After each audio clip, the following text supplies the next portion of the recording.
Here is a very short 3-minute video of the Canvas course that I've been working on this semester. It's the Canvas course that goes with my biochemistry class. You'll notice a couple of things. The landing page is very short. It doesn't require scrolling.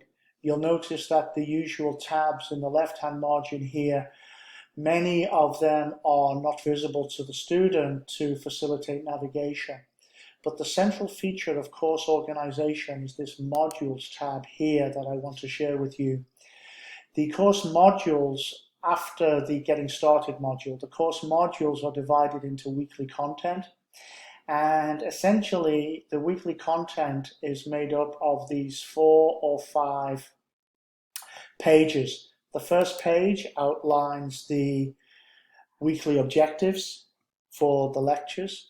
The second page outlines my lecture content, which is either present as a PowerPoint or PDF files, in this case both. There's a short link out to a video on PCR to add to the learning materials.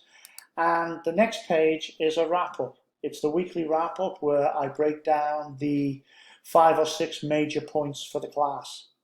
I wanted to flip over to the very last page because this is where I've intentionally integrated the technology. I've replaced a paper-based learning activity with a Canvas quiz.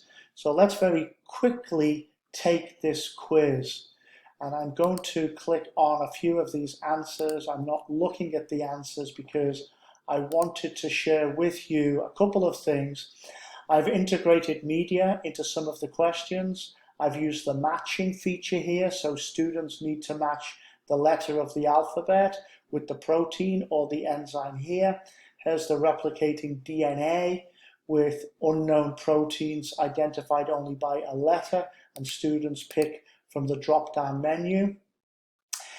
Here's my glycolytic pathway, but I'm going to submit the quiz, and I wanted to very quickly share with you a couple of features of this quiz that are just so important. And you'll notice here that I'm providing the students with feedback on their answers, which is very, very cool. I'm essentially using the assessment or the quiz for learning rather than an assessment of learning. So here's my whistle-stop tour. I'm very pleased with the use of the quiz tool. It's massively increased and improved the level of engagement with the students. Here you see some distractors here, but I'm happy to do a longer video. But for now, just 3 minutes on my Canvas course. Thank you for listening.